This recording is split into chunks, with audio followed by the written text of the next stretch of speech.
Look, if it helps, I do know that you're trying your best. It just takes time. This is for the new baby. Well, you can't give away Emily Brontësaurus. I'm too old for her hand, since she lost the teddy.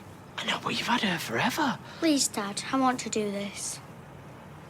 Right, okay, I mean, so long as you're really, really sure. I am really, really sure. The talk of the street. Talk of the street. The talk of the street. Talk of the street.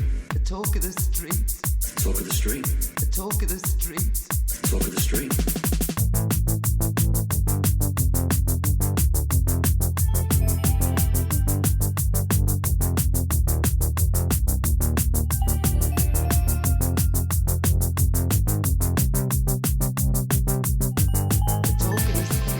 Hello and welcome to episode 166 of The Talk of the Street, an unofficial Coronation Street catch-up podcast that thinks of Tyrone as the trouble started, Alina the punking instigator, Fizz the fear addicted, Ruby the danger illustrated, then Hope is the fire starter, twisted fire starter.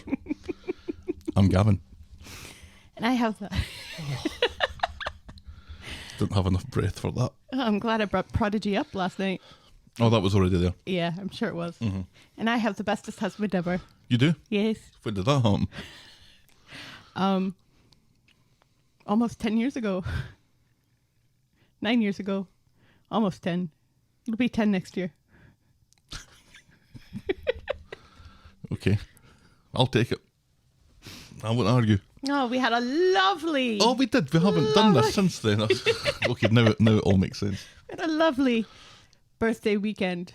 Last weekend. We haven't sat down and recorded this in, 10 days then? I know. It a seems while. like forever, huh? Mm-hmm. Yeah.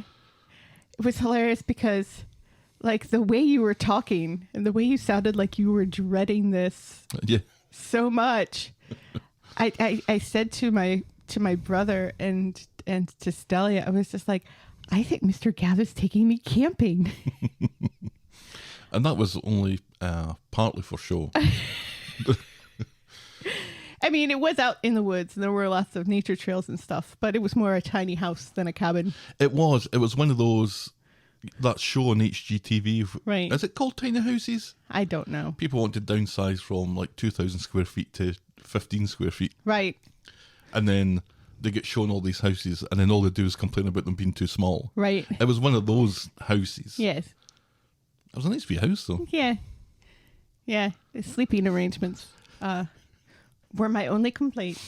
Right. You thought it would be fun to sleep in a loft, forgetting that we are both in our 40s and that you're claustrophobic. The photograph that was on their website made it look much more than it was.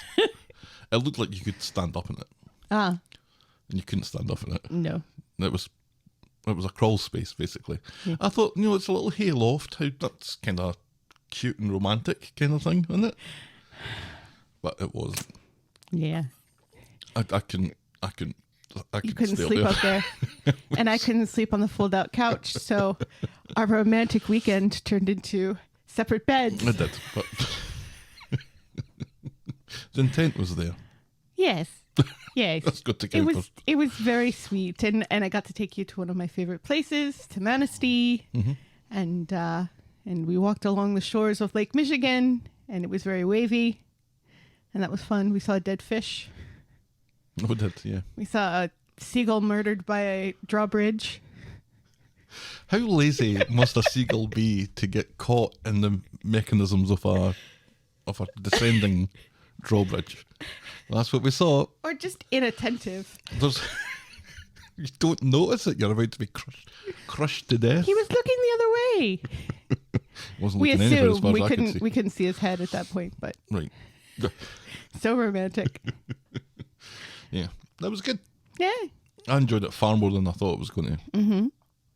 It was the sort of place where your neighbours are, a quarter of a mile away. I don't think there was even anybody there for most of the time that we were there. Mm-hmm. So you go out into the yard, and I took a photograph of it and posted it on the Twitter. You could hear nothing. Mm-hmm. Which was nice. It was just so relaxing. I got some writing done, got a lot of reading done. Not so much reading done, but You had to ruin it by watching Coronation Street. I watched Coronation Street. And Classic Coronation Street. And Late Night with Stephen Colbert. I don't think I watched any of that, did I? I think so. Or it was Seth the other Meyers. guy. I watched You were Seth watching Meyers. Seth Meyers, yeah. You know, so it's this beautiful outdoor scene. And then all of a sudden you hear, wah, wah, wah, wah, wah, wah. The deer look up. Is Deirdre still in it? The bear stands up on his hind legs and says, "Wall." That's kind of extension of what I was going for, but sure. It was good. Yeah, we saw a deer. We were warned that there were bear, but we didn't see any bear, unfortunately. No, it did put me off I do sitting love. outside at night because it was a sort of place where there's no light pollution. I thought the stars are going to be incredible, but it wasn't that great. Well, unfortunately, like the one night that we were gonna stay out and build a campfire and make s'mores and everything, we had a massive thunderstorm. Yep, lost power. I'd already built the fire. You know, I'd built a log cabin fire in the fire pit and This was horror movie stuff just waiting to happen, by the way, didn't get to light it. because when we're looking out, and like I said, there's no light pollution, so it's pitch black, Yes. and you can't even see the rain falling. It's that dark, Yeah. and then the lightning would flash, And you would see everything. and it's suddenly just for a fraction of a second, it's broad daylight. All it needed is for Like it to flash up and to be a serial killer walking somebody from the standing woods. right, or just standing right up against the window. The idea of it was making me shit myself. And then the power went out in the middle of the woods. And because we had well water, that meant we had run out of, with no running water either. Yeah. So And it got very, very quiet and very, very still. And the air up in the loft was quite sticky and still. but let's focus on, it was still a good break. We enjoyed ourselves, right? We did. I didn't get as much hiking done as I'd wanted to because for some reason I kept falling asleep. It was just so relaxing. It was very relaxing. And we went and saw Roadrunner, the new documentary about Anthony Bourdain, and had a very interesting discussion afterwards. Yes. Yeah. We ate very good food. We bought some meat from a From mafia gangsters, front yes. who offered us wine, which we politely declined since neither one of us are drinking at the moment. But it was... Now, we were in that store for maybe 10 minutes. Uh-huh. I think we could talk about that encounter for maybe an hour and a half. Yes. Whole articles could be written about that encounter. But they did sell us a couple of fantastic Yes. New York strip steaks. Which we managed to grill before the thunderstorm Right. with some lovely freshly picked green beans and fingerling potatoes from the farmer's market. In Cadillac. Yeah. Yeah, it was good stuff. It was good stuff. And I bought a Dobby. Or you bought a Dobby for me. Oh, yeah. Has Dobby eaten that yet? No. Okay. Because I took one picture of Dobby and Dobby together, and then Dobby went upstairs and is sitting on my nightstand, and Dobby stays downstairs and is not allowed And upstairs. where's David? Who? David the dog. It doesn't matter. Shitting in the street. Like the animal he is. Shall we preamble, my dear? Yes, please. Give us some of that recreational corrie news.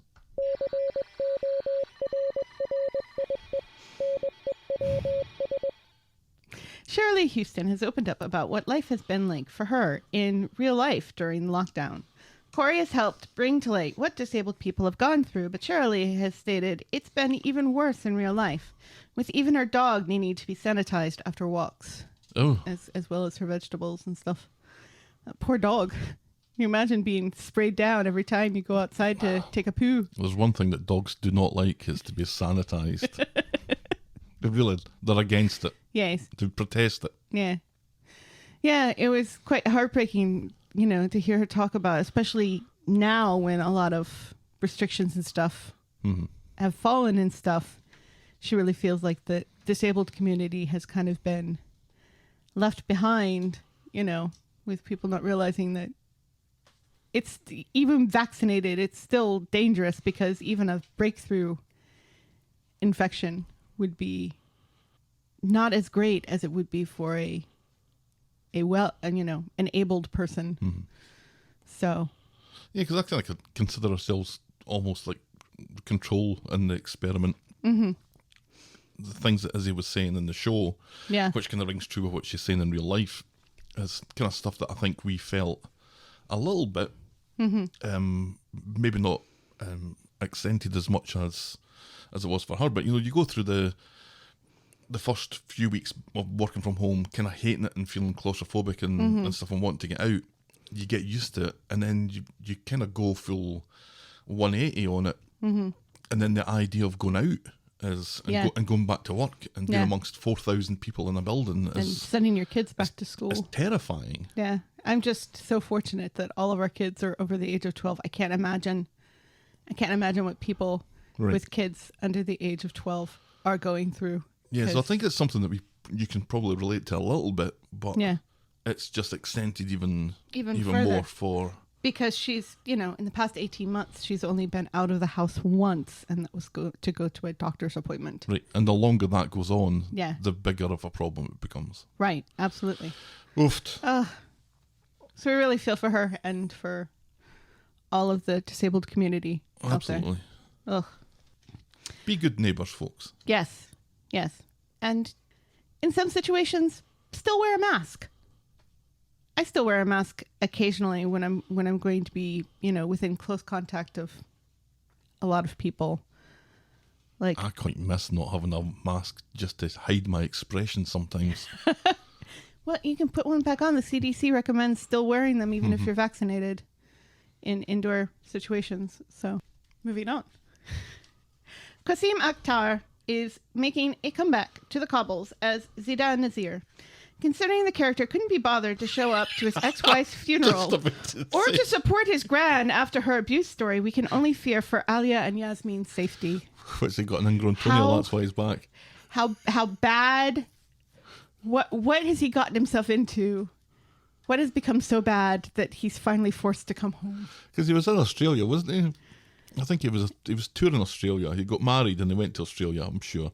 They made him go as far away as possible. Right, he was in Australia and to then make he it was as impractical as possible for him to come somewhere home. else. He was like somewhere on the continent for a while too. Was he? Wasn't he like in Spain or something when he got married? Because that's where they went. They went to Spain for his wedding. Or they were going to. And then they didn't?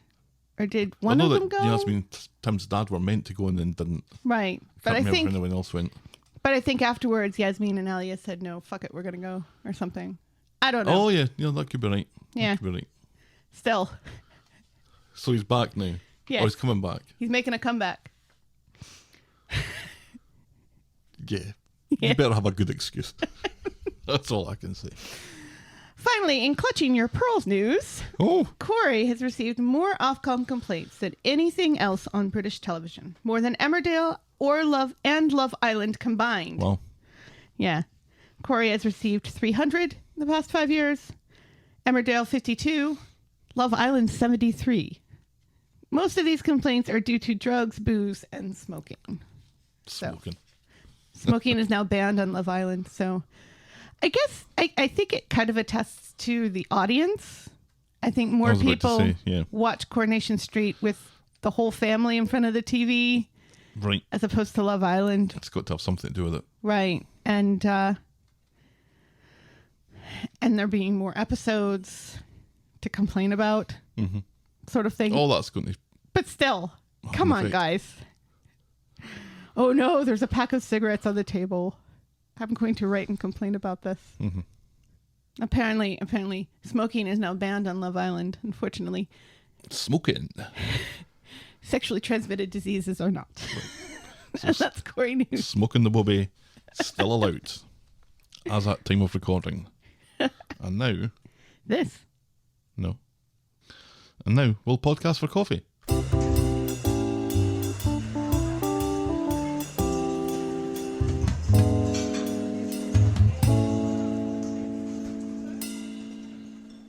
Thanks to Jules, who bought us this week's coffee.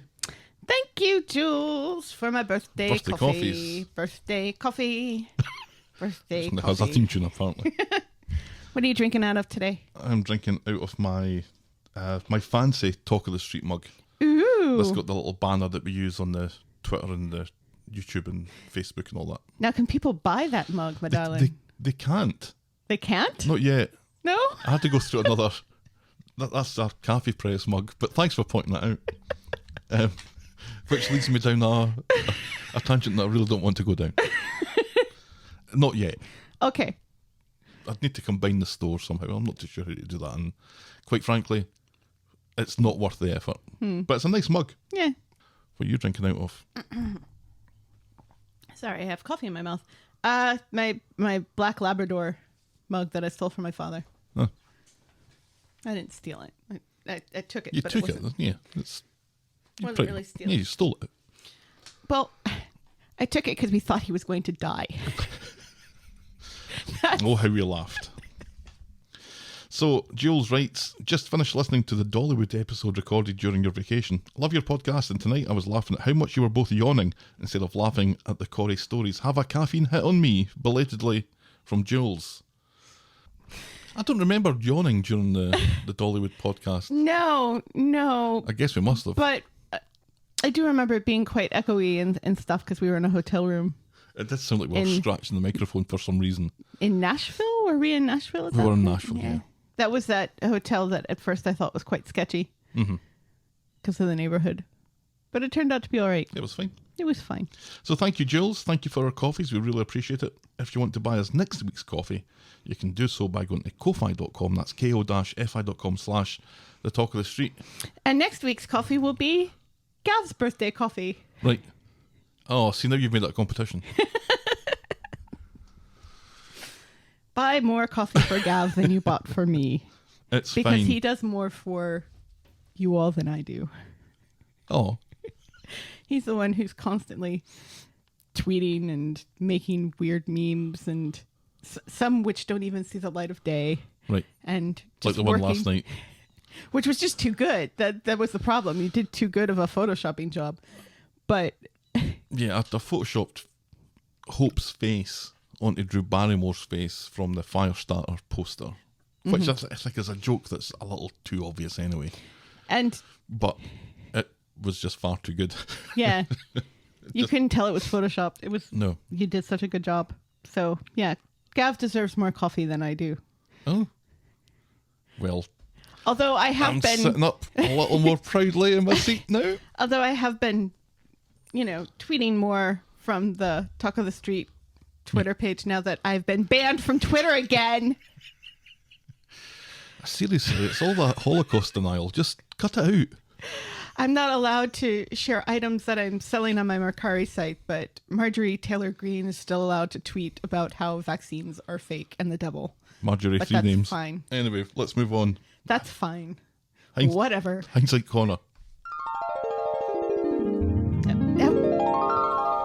We haven't done this year. I know, we do that last. Oh, do we? Mm-hmm. Bloop, bloop, bloop, bloop, bloop, bloop, bloop, bloop. But let's talk about the running order, shall we? Last week I said that automatic transmissions aren't a thing in the UK. According to autocar.co.uk, automatics accounted for 54% of UK new car sales in the first 9 months of 2020. Electric and hybrid cars are thought to be partially responsible for this trend. Haha. And manual transmission new cars could be a thing of the past in the next 10 years. And I went onto Facebook, my personal Facebook, and said, Right. Really? And all my friends in the UK said, yeah. Yes. So, there we go. You've finally entered the 20th century. It's just the most sensible way to drive a car. UK police body cam regulations. Ah, You were complaining because the copper seemed to switch on a whim. right. Or like halfway through the altercation. Right. Body-worn cameras, when used by the police, are switched on and off at the officer's discretion in the Ooh, UK. ouch. Police officers must make it clear when they're turning the camera on before they begin to film, or if the camera is already recording. There are no specific laws or regulations covering the use of body-worn cameras. Well, get on that, UK. Yeah, that's got to change. That's got to change. And you know, it's going to take a horrible, horrendous event is going to have to happen to change that. Yeah. And then it'll change You're pretty going to have quickly. to have your own George Floyd, and it's got to be something that is recorded by other people. Right. Yeah. And now, this.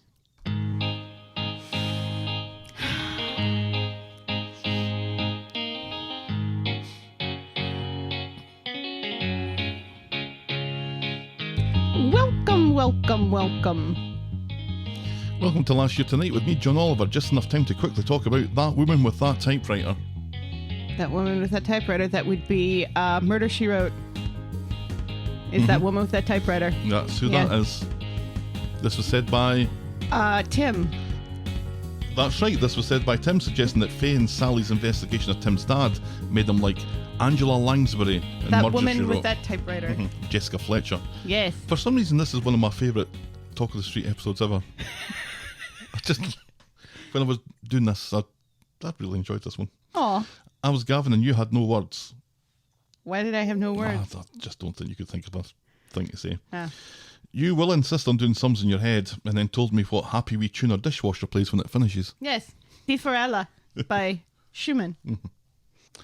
This week's rabbit hole for me was that chapter, the true crime YouTube channel by the wee Irish dude that you're convinced is American.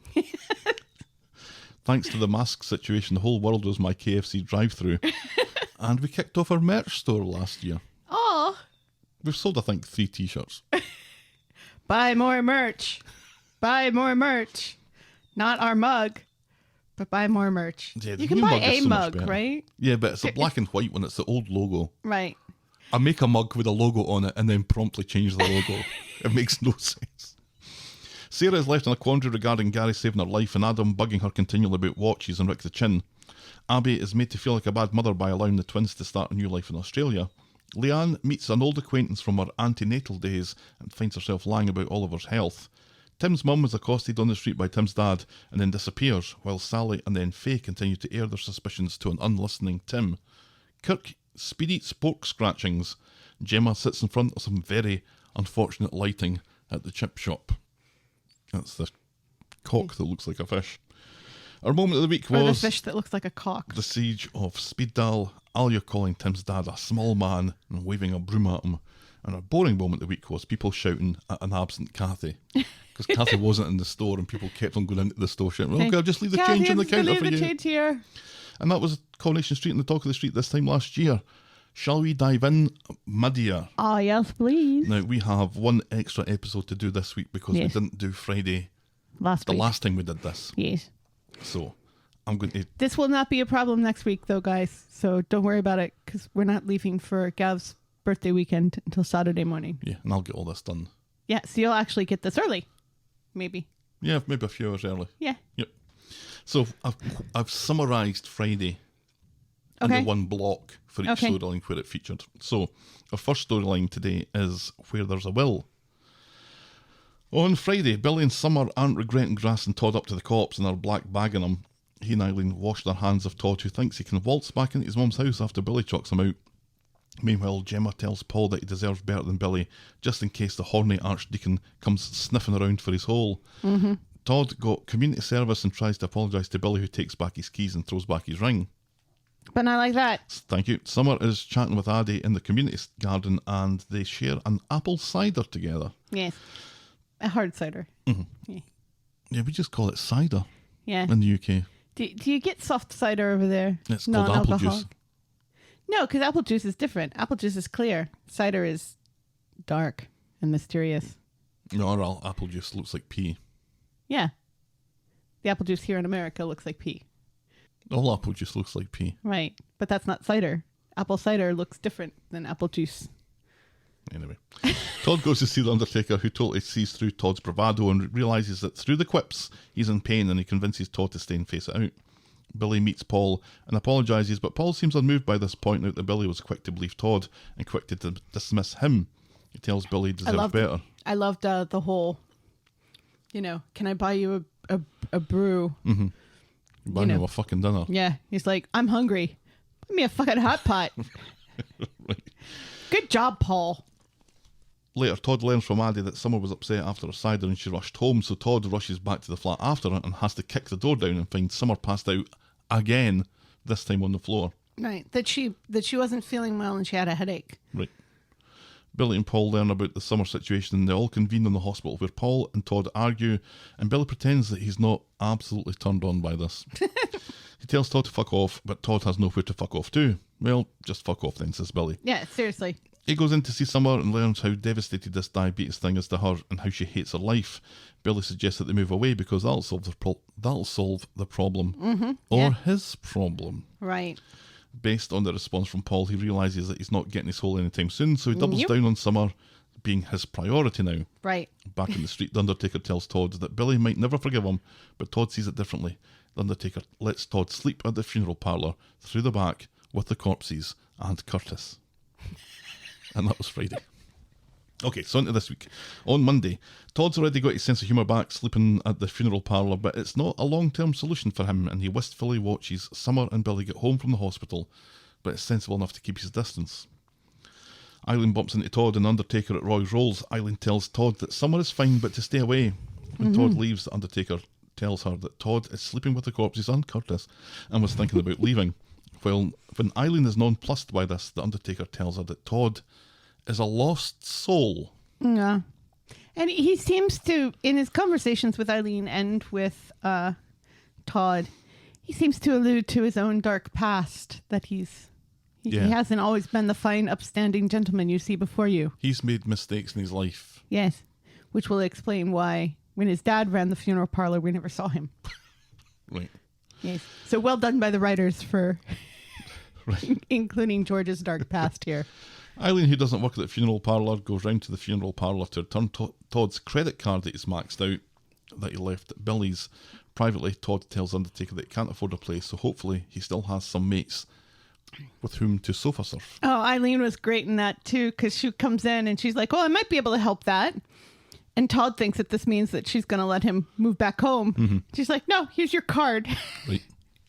Sick burn by the Eileen Meister. She keeps going round to see him, which makes you think that she's about to crack. And it's good that she doesn't. I wish she'd just not bother. Yeah. Just completely cut it off. Yeah. After work, the Undertaker invites Todd back to his place. And I like that. Eileen, who just so happens to be walking by very slowly, tells Todd to accept it. It's the only offer he's going to get. So Todd does that. Yes. And that kind of does it for this storyline, but then it kind of morphs into something else on Friday, Yes. where Shona is outside her house with parking tickets and traffic cones. There's a new... Okay, this part, not the Eileen George part. I took all of that out, and we'll cover that later. Oh, fine. Yeah, there's a new permit parking system on Inkerman Street, which is pushing overspill onto Coronation Street. And while she's explaining all this to David, who's sitting in the middle of the street in his convertible Ford Escort, I think, Todd nips into David's space with the funeral hearse. You snooze, you lose, Todd the prick says. Yeah, he's not trying to mend fences with anyone. Not at all. In fact, he's basically shutting more people out Right. and annoying more people. Yeah. He's not thought highly of anyway. No. It's like he pretends that he cares about all of this with the Undertaker, but he still seems to feel like he's owed Right. getting back in Billy's pants and back in the good graces of everyone on the street. This part of him He really still doesn't exists. care. The bit of him that says, sorry is for losers. Yeah. That seems to be still how he's operating. Yes. So Todd comes into Roy's Rolls and Shona promptly bars him. Todd points out that her parking tickets amount to fraud. Roy calms the situation by making the woman clean tables. When Todd gets back to his house, Shona has covered it in what I hope is shaving foam. Or squishy cream. I hope it's shaving I foam. hope no Davids were milked for that. Oof. Either human or otherwise. Oh, that's even worse. No. That's even worse. David the dog's been neutered, hasn't he? Let's hope so. And plunked a traffic cone on the hood of the car. Right, it looks like that statue in Glasgow. Yep, the Duke of Wellington. Yes. Shona's trying to get David to move his car into the vacant spot now that Todd has moved his hearse, but he's just taken it away to get it cleaned. And he's parked it back outside number 8 and posted the bill through the letterbox. How did he manage to do that so quickly? Who knows? Because he drove off. He supposedly got like the supreme wash wherever he went to get it washed.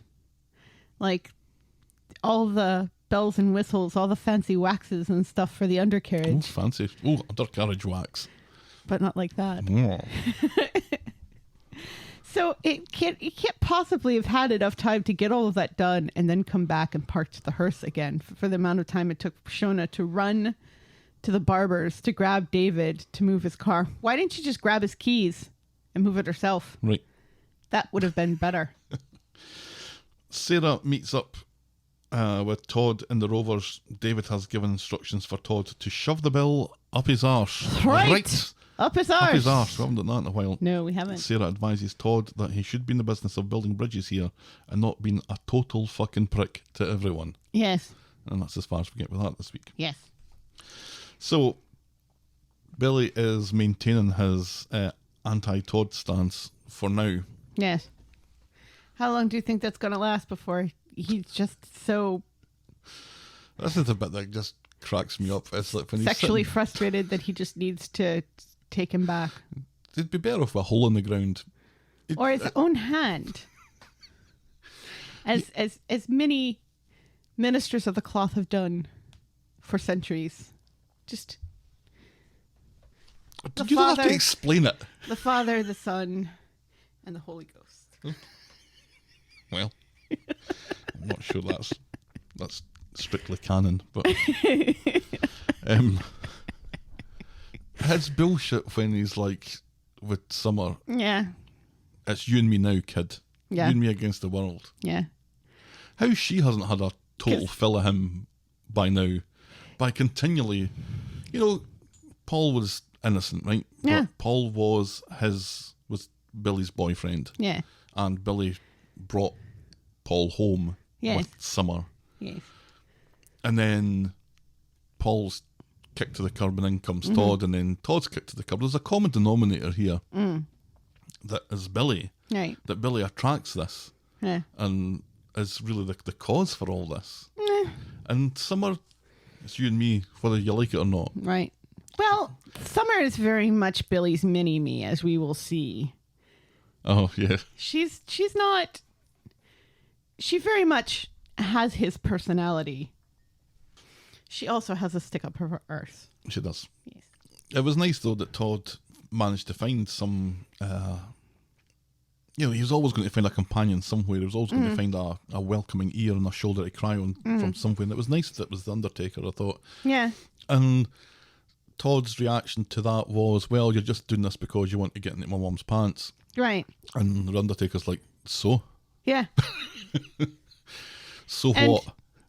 And also it's apparent that that's not the whole story, there, Yeah. and Todd is just projecting why he would do something nice Right. is to get into someone's pants.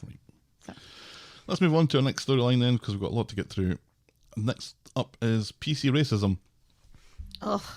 So on last Friday, Michael seems to be regretting getting his hole off of Grace, but insists that he isn't. She is totally loved up.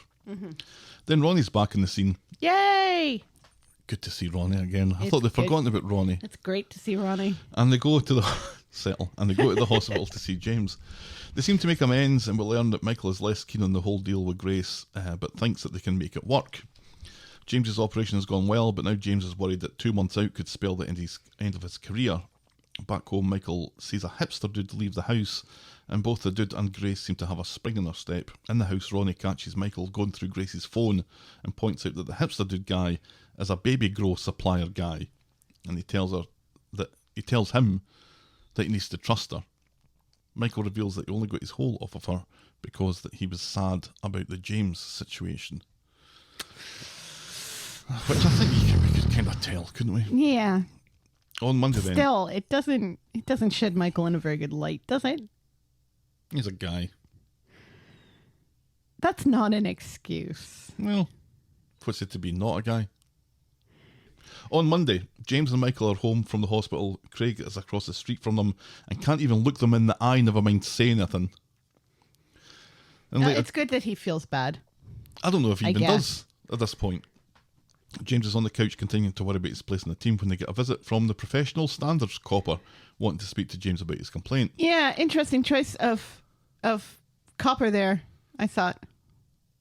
It just seemed like, they didn't go for a very obvious man or a very obvious woman. You know, this was their. It seemed like their attempt to throw some other letters of the alphabet in. Oh, I see. After examining the body cam footage, the cops can find no excessive force was used, but the Baileys weren't claiming excessive force. Rather, if they hadn't been racially profiled and pulled over, none of this would have happened. Right, yeah. It's like, well, It's like, well, we didn't find this thing. And it's like, well, we didn't. Nobody asked you to. Nobody, yeah. They ask what Craig was able to confirm, but he's backed up PC racism. No harm, no foul, says a cop, who then goes on to hope that James recovers well because County really need a good striker. Right, yeah, they really need him.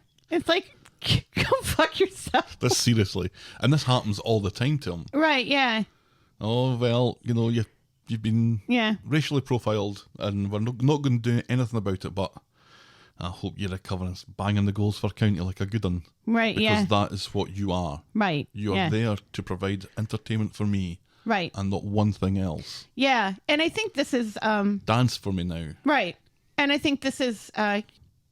in real life, in the Euro finals, you know, you were called a racist for hoping that England would lose. Yeah.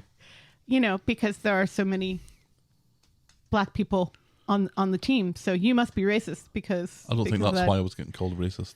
Well, anyway, I think I think a lot of people were, but then it was like the people, the black people on the team were like, no, you know, it doesn't really matter because if we win, people are going to racially profile us. If we lose, people are going to racially profile us. You know, we are here to perform, and you know, it happens in all aspects of sport, in American football as well. I mean, this is why Colin Kaepernick can't get a job as a footballer anymore. It's because he didn't stay in his lane as a performer. You know, he had the audacity to be a human being as well. Right.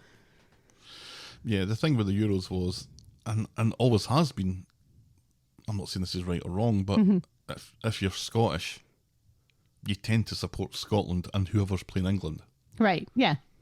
And that's rivalry. Right. And I'm the same with Alloa. I support Alloa and whoever's playing Stirling Albion. And Stirling Albion don't care. Right. Because they're worried about Falkirk. Right. And Falkirk don't care because they're concerned about Dunfermline. Yeah. This seems to be how rivalries work. The little fish doesn't really like the bigger fish. And the bigger fish doesn't know that the little fish exists. Right. The only case where that's not true is the Yankees and the Red Sox. But I digress. Yeah. But there were a lot of people, you know, I was noticing on Twitter when people were saying, oh gosh, I hope England loses, that people were immediately saying, oh, you're racist just because you want them to lose because they're all black people. So that was out in the ether somewhere. It wasn't just rivalry. James is doing some stretches in the community garden, but not like that. Craig wonders by, so James quizzes him on what he told the standards lady. Craig says that he could only say what he witnessed, but admits he didn't say that James wasn't driving erratically. So the one thing that he did see, right, or that he didn't see any erratic driving. Right. And he claims he wasn't asked either whether or not there was erratic driving going on, which could very well be true, that they're like, well... They normally say at the end of these things, is there anything else you want to tell us? Right. That kind of covers anything that I haven't specifically asked about. Right. Craig insists that he was impartial and refuses to discuss it further, but admits that he and Michael aren't violent as PC racism claimed, something else that he didn't tell the standards lady. Then PC racism is getting in his car at the station when Craig shows up. PC racism is chuffed that the complaint was closed now. Craig wonders how it got into the report that the Baileys were aggressive. PC racism insists that he felt threatened, and typically black folks are just being oversensitive about this. Right. But thanks for the support anyway, Craig. You're a star. Right. And, you know, and you never know with quote unquote those people whether or not they're going to be aggressive. And just because you know them doesn't mean that they're not aggressive with people they don't know. And just shoving that spade well down into the dirt to dig his own hole there with Craig. So Craig now gets any doubt that he had about this is like, he's like, oh, holy shit, what have I done now? Yeah. One would hope. This guy really is racist. Right. Back home, Michael and James are lamenting cops sticking together. And then they get a visit from James's manager, who thinks it's a shame that the complaint wasn't upheld. Oh well, never mind, just concentrate on getting better, eh? Right, yeah. Another one who's off the Dance for me. And this just gets James's dander up. And although this was the way he was thinking himself, hearing it from someone else has put some fire in his belly. He's going to keep fighting, and he's going to appeal. Fuck yeah, says Michael.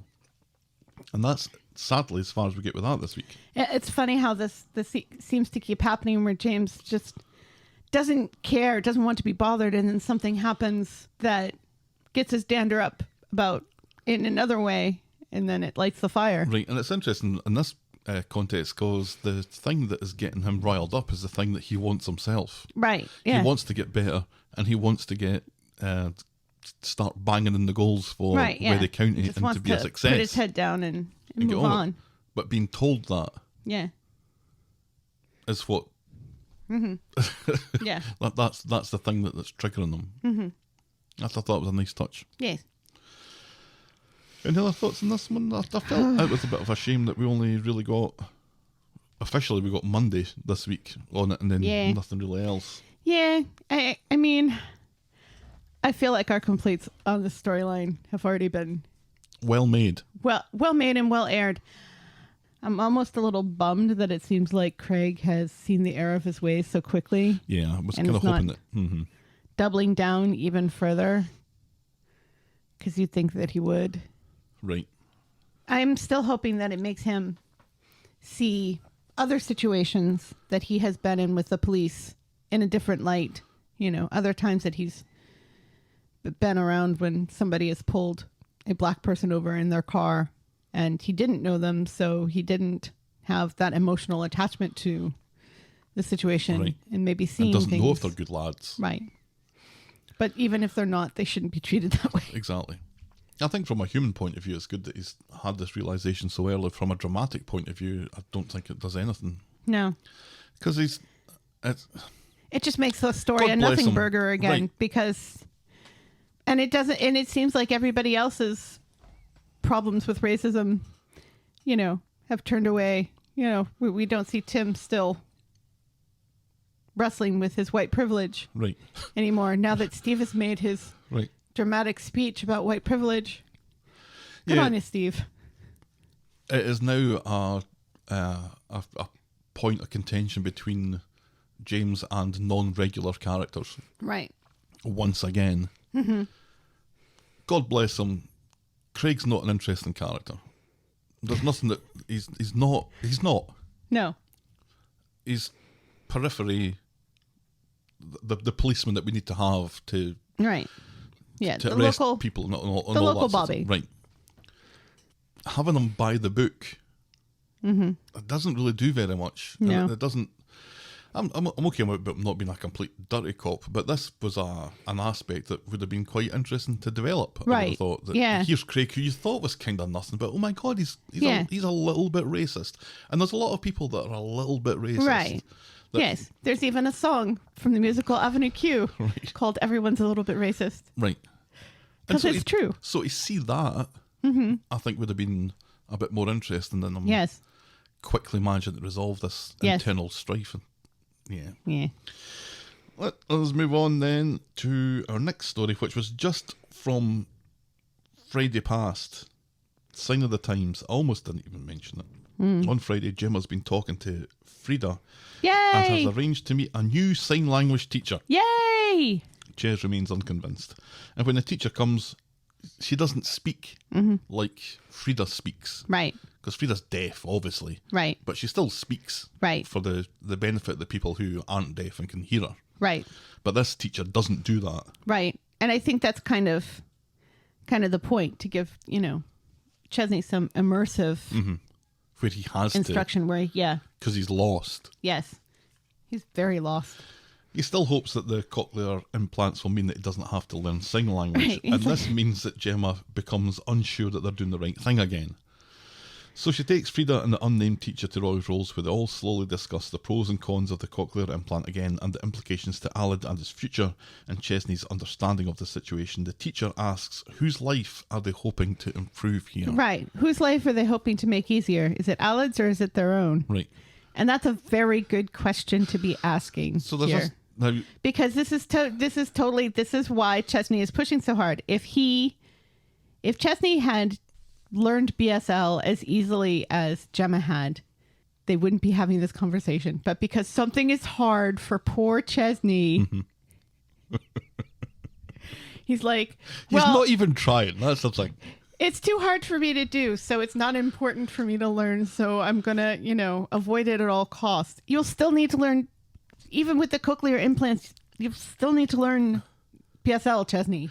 But he's watching Gemma, and he's seen Gemma when obviously there is no storyline going on. Right, so for weeks he's seen Gemma, and Gemma is doing the bits of the signing as she's talking, when she's talking to everybody. Right. Which is how she's learning. Right. And Which she's makes doing sense, right? And she's taking it to it like a duck to water. But Chesney must be looking at her like she's just scratching her head or fixing her bra or something. It's Right. like, Is Chesney really this dense? you pick it up from through imitation and from seeing somebody else doing it. Yes. And he's just he just seems incapable. Right. And it does kind of feel like part of his incapability is the fact that he just doesn't want to bother. Right. He doesn't want to bother, and I think he doesn't want to admit that he has to, that it's even an issue. Yeah. He's kind of a dick. He's been a bit of a dick about it. There was a moment in the cafe where because the whole scene is played out so slowly because everyone's speaking slowly to each other and stuff. But there's a moment where the teacher is doing the signing towards the end of the scene, and it takes a little while to do, and then Frida says, "Good point," and I was just like, because you have no idea what the point was. It was just be made until she says it. Yeah. And I kind of liked that. I know there were some complaints that there were no subtitles. Oh, people complained about it? Yes. Oh, jeez.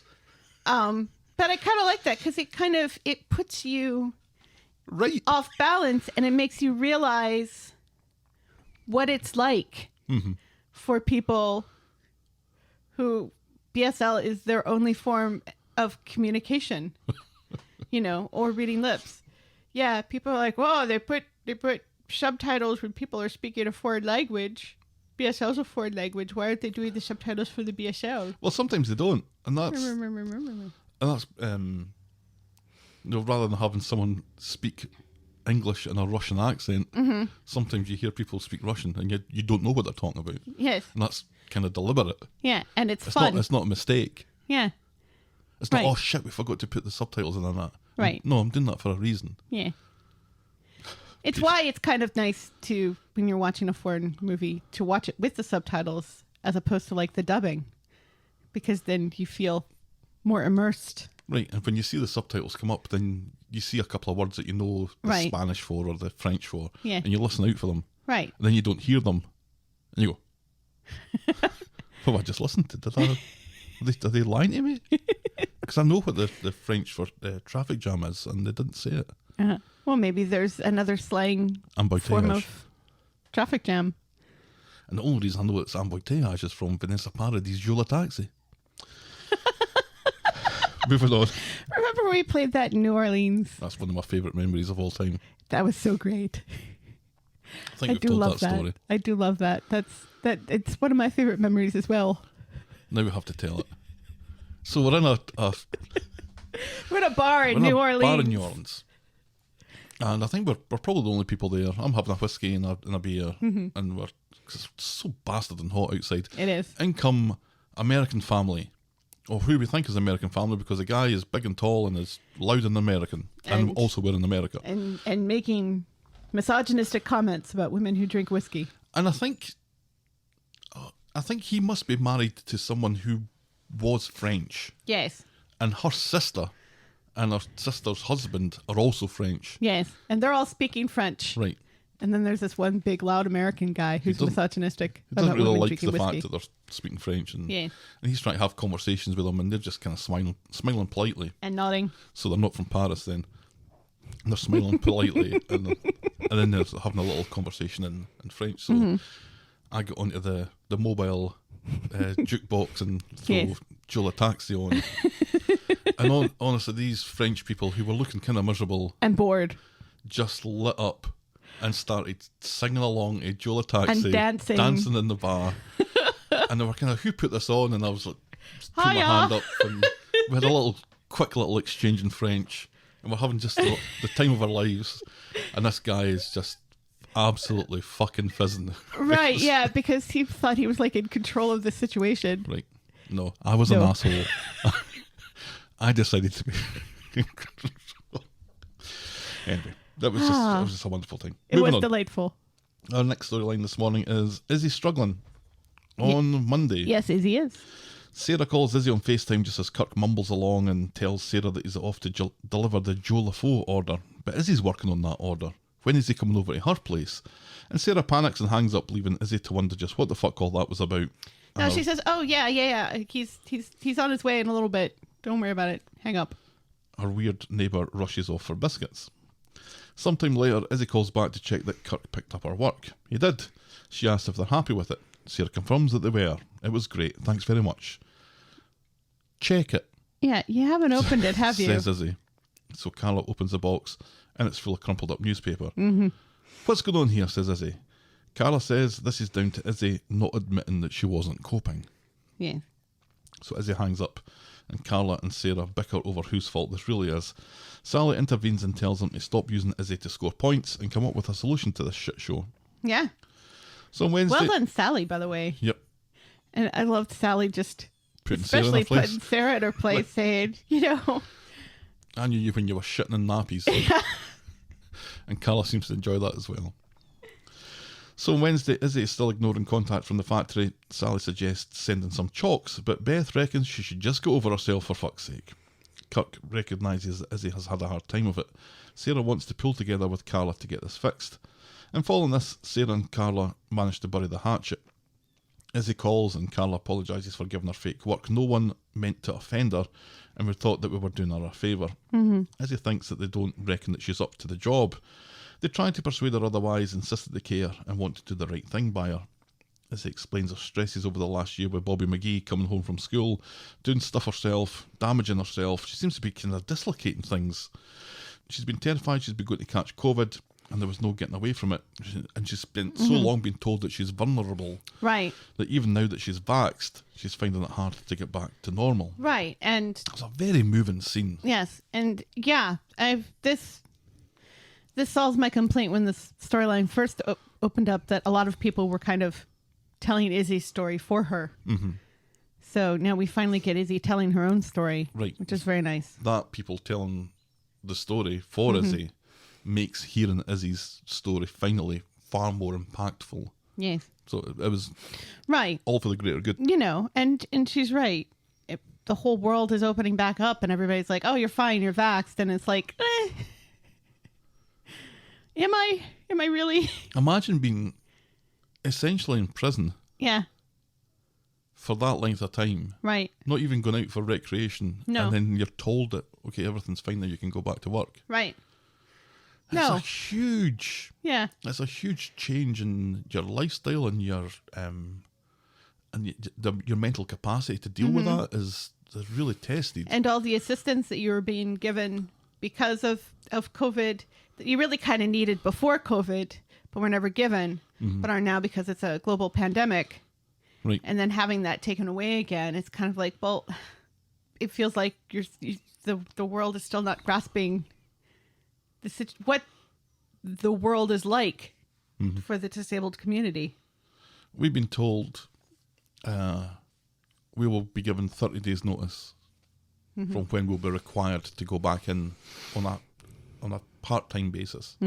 So it's a Monday and a Friday, because of course it is, because those are the days that you wouldn't want to go in. Right. The days that they want you in. Right. But they're giving us 30 days notice for it. And it's 30 days notice, they've said, to get childcare or whatever sorted out. Get your house in order and your ducks in a row and everything before you have to go back. And also to get over the mental hurdle of doing this. Right. I'm not going to ask you to do it tomorrow. This is what's going to happen. In 30 days' time, get used to it. Yeah. I don't think you can complain about that. But even so, it's still going to be so weird as a fairly healthy person Right. going back into that environment, even Right. just for 1.5 days And out of the week. you know, with things like the Delta variant and everything, it still really feels like the world is still up in the air. Like, you know, as I said before, the CDC is now recommending that even vaccinated people start wearing masks again indoors. So it's like, well, okay, I kind of was getting used to not having to do that anymore. And now you want me to do it again. And one of the reasons why you want me to do it again is because of all of these idiots out here running around who refuse to get vaccinated. And there is a part of you that says, do I really want to inconvenience myself for people who are willfully putting themselves in danger? And I mean, there are a lot of people, like people who are disabled and unable to get the vaccine, and children under the age of 12 who are still vulnerable. And so you want to do it for them. But, you know, it is still very much a crazy world, and it's nice to see the show kind of acknowledging that finally. Carla is explaining that Izzy stuff to Peter and the Rovers because Peter's back. Yes, we knew that. Remember, he's Almost like having a new character. a vampire, Oh, that explains it. right? Yes, so he's also sleeping with Curtis and Right. Todd in the funeral home. He tells her to tread carefully. He's also been thinking about his own future and his desire to make people proud of him to use this second chance properly. He wants to start something new. And that takes us to the end of that storyline for this week. Interesting. Yeah, you'd think Carla and Peter, two people who have had organ transplants and so have had to be doubly careful, would be more sympathetic to Izzy. But it seems Well, like Carla remember- is like the least sympathetic. Well, she was supposed to be super not sympathetic. Right. And that didn't really work out. No. It didn't make people sense. were like, people were like, if this is how this storyline's going to go, this is totally not Carla. Right. And thankfully they backed away from that and they Yes. toned her down, and it turned out to be more a conflict between her and Sarah that was Right. kind of at the root of this. Who can deal with this problem better, like a Right. proper manager? Yes. Was kind of what that storyline became. Right. But when it became about Izzy again, you know, she's as sympathetic as you would expect from an employer, I guess. Then again, you know, as we and other people have pointed out and complained about in the show, they seem to forget Carla's Oh, frequently, transplant right. and Tracy's transplant and Seb's HIV positive, you know. Don't and have to remember that anymore. No. You know, they Yikes. seem to forget people's disabilities, invisible disabilities, when it's convenient to them. Kind of par for the Kind course of for the all the world time. sometimes. Yeah. And no, I thought they did it great. It was an interesting point that Izzy doesn't want to be treated as a fucking charity here. No. It's like, treat me like a... If I'm doing something wrong, tell me I'm doing something wrong. Right. If you expect more from me, tell me that you expect more from me. And I'll tell you how my situation is. And Right. we'll And how try- much I can do. Right, Yeah. Let's work on this together. right. Communication seems to be the key to this problem Which yet is again. good, you know, especially since before Izzy seemed to not want to talk about it and not confront it and hang up on people all the time. So it's good that she has also realized that she needs to communicate as well. Right. What do you think of Fergus? I don't like him. I still don't like him. He's too weird. That's her husband in real life. Is it? Yes.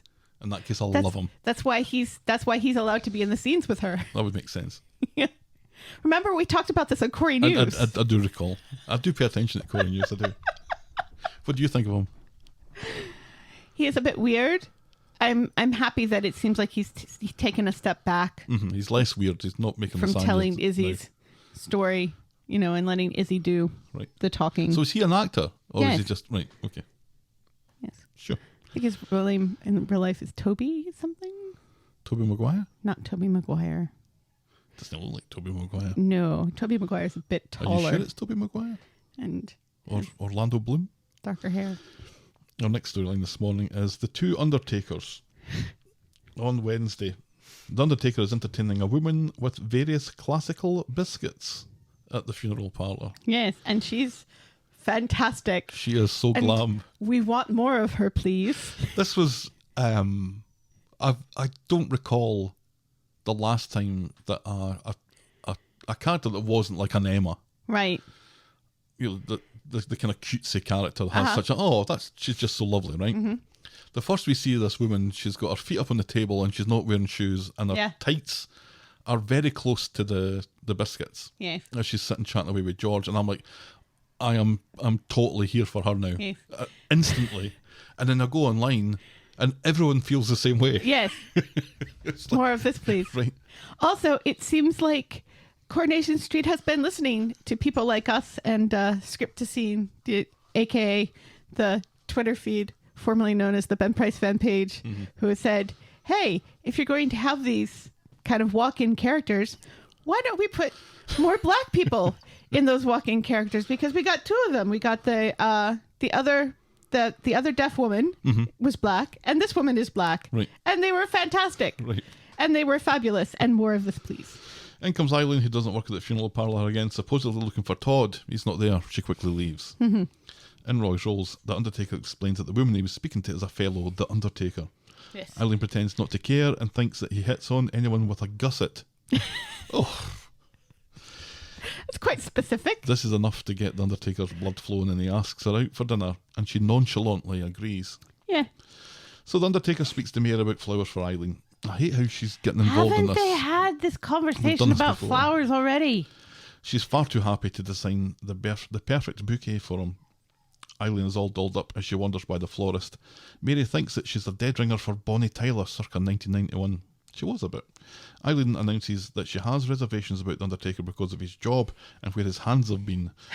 She wanders away and we learn He that wears gloves. the Undertaker He washes his hands. was in the florist and hears all this. He thinks she's repulsed by him, so he texts her to cancel. I'm reminded of a Friends scene where I think Rachel is dating a doctor or a gynecologist, Oh, yeah. and he comes home and she's keen to get it on, he's less keen, and she's a little upset, and he says, well, what do you do for a living?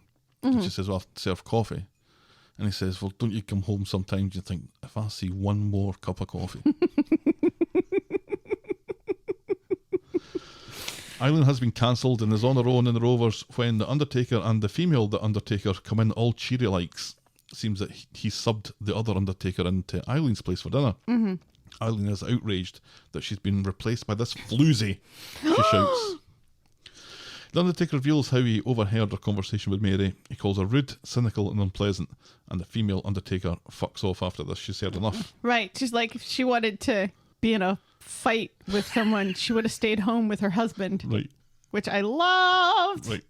More of her, please. He's making model airplanes? Yes. Of course he is. Of course he is. Mary spots Eileen at her door, and they have the conversation they've been having for months now about how they keep fucking this up with each other.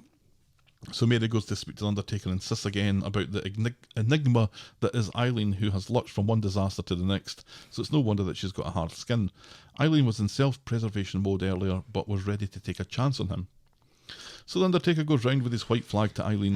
He apologises again and explains the confusion again and his defensive mechanisms again. And she accepts again. He asks her out again, but she knocks him back. She's damaged goods, she says. It's best that they just stay friends. Ugh, this is so frustrating because this seems to happen every week. I know. Where they're going to get together, and they then kind of get together a little bit. And then there's a communication problem. Somebody says something that they and really somebody shouldn't. takes it wrong. Or somebody runs over an urn, or somebody drops something, Right. or the Undertaker normally blows up about something that he should be more calm about. And Right. And then it all falls to pieces. This is getting tiring. Please stop. it just needs to stop it. Please stop. Although we do want more of Helena. She's fantastic. We learn her name is Helena, Yes, she's the fantastic. female Undertaker. More of her, please. Mary meets up with Eileen and the Rovers to beat this dead horse a bit more. Mary suggests that she speaks with Undertaker, but Eileen reckons that she and Happiness aren't destined for each other, and that's as far as we get with that this week. And that's really sad. Right. We want Eileen to be happy. We want Eileen to smash. I think Like that. This is the third time round this, or maybe the fourth time round It's this. been- It feels like it's been a while. 84 years. And it feels like the payoff is was almost worth it. It feels like it's not now. No. That if No. they get together now, that's I don't. Yeah. I feel Please like, stop. I feel like the good nature of it, Yeah. or our goodwill for the Yeah. the prospect of this is kind of flown out the window Yeah. now. Bye. Why does Mary have to be the go-between here? every single time when she had romantic leanings towards the Undertaker herself. Right. But once again, her sexuality is just turned completely off. Right. And she's Cyrano de Bergerac now, just Right. between the two. And Yeah. Which is just it feels cruel. justice for Mary, please. Can we please get Mary laid? Please. Can we get Mary laid? I don't care who does it. Just somebody please fuck Mary. I want her to be happy. Not that fucking is the only way for a woman to be happy by any means. And yes, Mary seems kind of happy being, everybody's weird sidekick. But I want Mary. Mary hasn't had her own storyline since she last saw her awful son. I want him back. He's awful. We don't want him back. He was fun, though. You know who I do want back, though? Her daughter-in-law and that wee baby. Probably not a wee baby anymore. Yeah. Yeah. Angie. Yeah. But she's off doing much bigger far things. bigger things now. Yeah. Victoria is not coming back to Coronation Street anytime soon.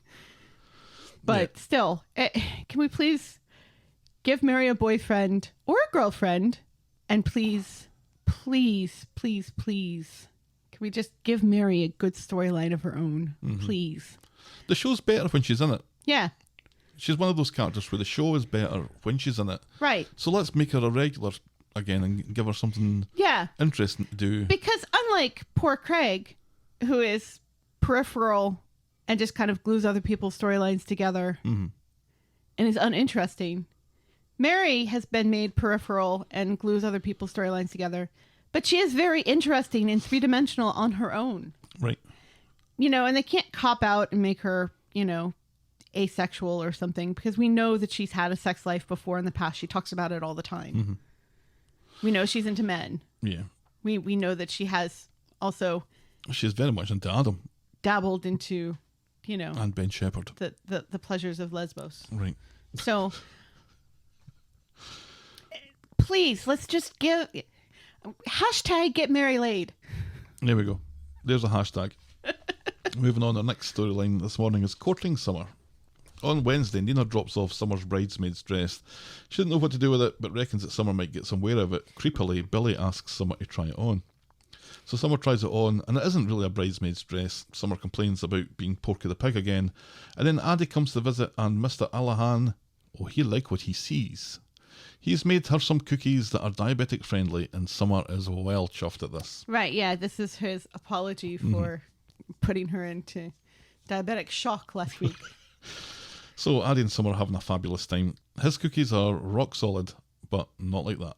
He apologises for putting her in hospital, and it looks like he's about to ask her out, and she's about to say yes when he totally bottles it and runs off. So Aadi is sulking in the shop, and Dev has sussed out that this is women-related. Dev offers some advice on technique, ombre to ombre. Aadi says he doesn't know how to ask her out, but it doesn't say who she is. Right. Dev suggests that he says it with chocolate or flowers or other things that you can buy in the shop. Right. Go for a big gesture. That are near to expiring. Right. Amy spots Aadi outside the florist and very quickly susses that he fancies a girl, and he's been speaking to his dad. He explains that he fancies Summer but bottled out from asking her out. Amy thinks that she's in the middle of a rom-com and offers to coach him on it. Right. Now Amy is Cyrano de Bergerac. Right. At number one, Aadi is practicing his asking out lines. He's shy, but Amy thinks it's great. He says it's easier with her. He can talk to her like no problem. It's not right. It's not an effort. And he leaves as Tracy comes in, who thinks that Amy and the heir to the Allahan Empire are dead cute together. Not going to happen, says Amy as she heads up the stairs. That was hilarious. Voiced by Ben Price. The whole, Tracy talking about getting the two empires together and stuff. It reminds me of when, because Stelly has been affianced to the hot dog empire since she was in kindergarten. That doesn't sound as bad as it. Well, it isn't as bad as it sounds. And I mean, they don't sell hot dogs anymore. They're not a hot dog stand empire anymore. Now they're a coffee shop empire. You can't get the smell out though. And we joke about this sort of thing all the time, that she's going to marry the heir to the hot dog empire. So we are Tracy. So Friday, Tracy sees Aadi and Amy chatting while he's holding a bunch of flowers and is even more convinced now that there's something going on between them and is thrilled. Amy sees her and totally plays up on it. Staring at her from across the way. Right. It's like, can you be more obvious, Tracy? Aadi is now at Summers and has gifted her... And Amy sees her mother and tries to trick her mother by telling Aadi to come around the corner with her, like, wait 5 minutes and then walk back around looking guilty. Right. So Amy is really playing she's into totally this. looking, yeah. Amy loves this. So Aadi's at Summers and gifts her a toy robot, which Summer 1 used to be into. It's clear that Summer 2 is delighted by this. Aadi asks her out awkwardly, and Summer awkwardly accepts. What did you have in mind? She says, but he doesn't have a clue, so Summer puts the kettle on, but not like that. Yeah, that was nice. I do remember when there were robots all over the place in that flat. Yeah, me remember? too. Mm-hmm. We used to be like, what's up with the robots? Well, I think Well, now we know. Right. Aadi and Summer are looking at cat photos, and then Aadi smoothly sends a text to Summer with a menu ahead of a date this weekend. Oh. After this, a very chilled Aadi saunters into the shop very nonchalantly. Dev is impressed, but when Mary mentions that she needs new rubber to clean her windscreen, Dev produces a gross of Durex, and Aadi runs out with embarrassment. Tracy drops into the shop to find Dev making a bachelor box for Aadi, including breath freshener, a black notebook, and contraceptives. Tracy is appalled. So ridiculous. Tracy is appalled, as is Dev, when she points out that Aadi would be boffing her Amy. Why would anybody be appalled by this? I know. Amy is the one teenager on that street who we know is sexually active. Dev talks about the merging of the two empires, but that's not the merging that Tracy's worried about. Steve is going to go mental. He'll want Aadi's head on a stick. Would he? Would he? Would he though? Would he? I think he'd be quite happy. Yeah. He'd be far more decent a boyfriend than the last one who got her up the duff. Oh, that was Irish Tina's son, wasn't it? Yes. God, what was his name? Oh, God. Fergus? No. Fergal? Travis? Trevor? Trevor. Trudy? Or was it like an Irish name? Was it Seamus? Let's go with that. Is that right? I think Seamus was her ex-husband's name, wasn't it? Yeah, maybe. The one that God, Irish Robert Tina. beat up, remember? Fear of the Irish Tinas of yesteryear. Well, she's gone on to bigger and better things too. So, Tracy gets home looking for Amy but finds Steve. There's a very contrived moment where Steve finds Tracy's phone that nobody thought was lost with a text from Dev going on about Steve finding out about all the sex or something. Right, yeah. So Steve thinks that Tracy's getting her hold of a Dev. Right. Look, I've forgiven you about the Paula thing, Right. but this is too far. Nice of them to remember the Paula thing. So Tracy briefly. has to come clean about Aadi and Amy. Steve gets his penis snippers sharpened and goes off to find the young lad. Steve and Dev confront each other outside the salon. Dev accuses Steve of thinking that Aadi isn't good enough for his Amy. Aadi, Amy and then Summer come round the corner and Trace reveals that she knows about the bachelor box as Aadi clears the confusion by saying, it's Summer that he's seeing. Summer? Says everyone. Yeah, everybody's like, Summer? Like, that doesn't make any... Tyler! Tyler. Right, I knew thank it you. started with a T. That's not Irish Tyler. at all. Affronted, Summer rushes off. So Aadi goes to the community garden to apologise to Summer. Amy finds it amusing, as does Aadi, but Summer is still so humiliated she rushes home. Right. She's like, oh, well, I'm so glad you guys find it funny that people seem to think that I'm having sex with you and that it's been shouted on the street. Amy tells Aadi to leave Totally it for a little Billy's bit. daughter. Mm-hmm. And then the two of them continue to be wonderful together Yes. without Summer. Yes. And that brings us to this week's hard debate. And I think everyone knows how we feel about this. Cuteness abounds in the young team of Corrie right now, and it's lovely.